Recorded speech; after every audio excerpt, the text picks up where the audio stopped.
Well, good afternoon, everyone.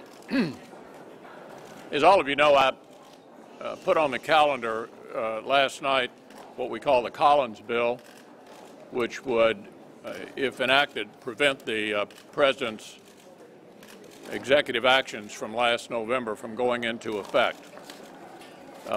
Procedurally, that a vote on that will occur Friday. It would be cloture on the motion to proceed to that bill. In the meantime, I've indicated to the Democratic leader that I'd be happy to have his cooperation to advance the consideration of a clean DHS bill, which would carry us through till September 30th. With Democratic cooperation on a position they have been advocating for the last 2 months, we could have that vote very quickly. But in any event, we will have the vote on the Collins bill on Friday. With that, let me turn to Senator Cornyn. So over the last week recess, a very important decision was handed down by the federal court in Brownsville, Texas, ruling in a case brought by 26 states, including Texas, claiming that the President's executive action was illegal.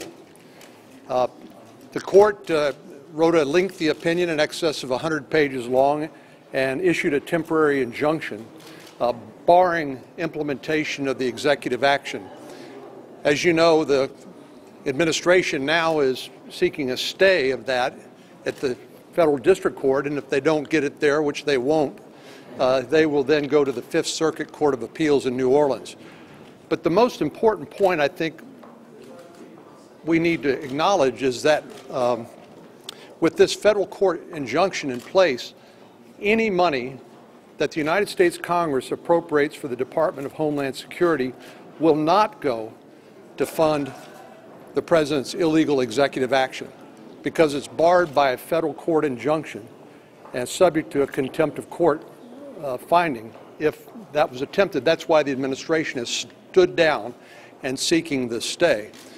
But what we need to do this week, as the Majority Leader has said, we need to make sure that the Department of Homeland Security is funded. We will do that. We're going to have some very important votes. We would have already done it if it hadn't been for the filibusters on 4 occasions by our Democratic colleagues. But at the end of the day, once we fund the Department of Homeland Security under the current temporary injunction that's in place, no money can be used to implement the President's illegal executive action. I know there's a lot going on this week, but I wanted to just draw your attention to something that maybe has flown a little bit below the radar. But on Thursday morning, the Federal Communications Commission, on a partisan line vote, will vote out something that's called an order in support of net neutrality. And the thing that concerns me about that is that this will be the first time that the FCC, in 332 pages, of course this wasn't a transparent process, where the Internet is going to be subject to the heavy hand of regulation as opposed to the light touch that's been utilized for so long up until this point. And I hope that February 26 doesn't go down in history as the time when the Internet moved from something that was driven by free market innovation to something that's driven by bureaucratic decision making. But that's essentially what we're looking at. It is going to be a very partisan, non-transparent way in which the FCC has carried out their business, and there is a much better alternative. I've been working with my colleagues in the House side on a piece of legislation that's only 6 pages long that prevents many of the things that the FCC says they want to prevent: paid prioritization, blocking, throttling, very explicitly prevents those sorts of things, but doesn't essentially hand the FCC carte blanche authority to do whatever they want when it comes to regulation of the Internet. Even if this survives in the courts, it can be changed by a future FCC commission. And so this is a very bad precedent, and one that doesn't have to happen. We've told the President in the White House, we've told the FCC, we've told Democrats here on Capitol Hill that we want to work with them on a solution to this that addresses the concerns that people have, the problems that perhaps could be out there, but that doesn't cede to the FCC unlimited authority for them to do whatever they want and to put at great risk and in jeopardy something that has been an incredible success story for this country and for the world, and that's the Internet. Well, today, with strong support of the American people, a bipartisan bill has been delivered to the President, the Keystone XL pipeline. After 6 years of delay and obstruction, the President is finally going to have to decide where he stands. Does he stand with the American people, the great majority of people who support this bipartisan bill and the energy and the jobs that come with it, or is he going to stand with special interests and Washington lobbyists? The President likes to talk, but it's really time for him to listen. He should listen to his State Department, who has said this is safe, it provides jobs as well as energy to the American people. He should listen to American voters and people all across the country who want the jobs and the energy. But the President does have his pen, and by choosing to veto this piece of legislation, he is choosing Washington lobbyists and special interests over the needs and desires of the American people. I will tell you the Republican Party will continue in the House and the Senate to put bipartisan bills on the President's desk that focus on energy, focus on jobs, and will help America move forward.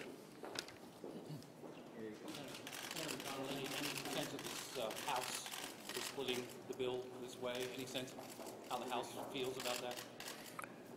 Well, our friends in the House have been saying it was up to the Senate, and they're right. I mean, because Senate Democrats have been preventing us from going forward on the DHS bill.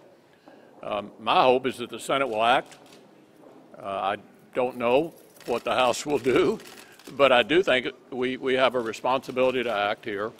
We have a solution to the problem that deals with both things. Number one, giving senators an opportunity to express their disapproval of what the President did in November, and some Democrats, as you know, have already announced they agree with me on that. And the other gives Senate Democrats an opportunity to have what they've been saying for 2 months they wanted, which was to fund the Department of Homeland Security through the end of the year. I don't know what's not to like about this. This is an approach that respects both points of view and gives senators an opportunity to go on record on both funding the Department of Homeland Security and expressing their opposition to what the President did last November.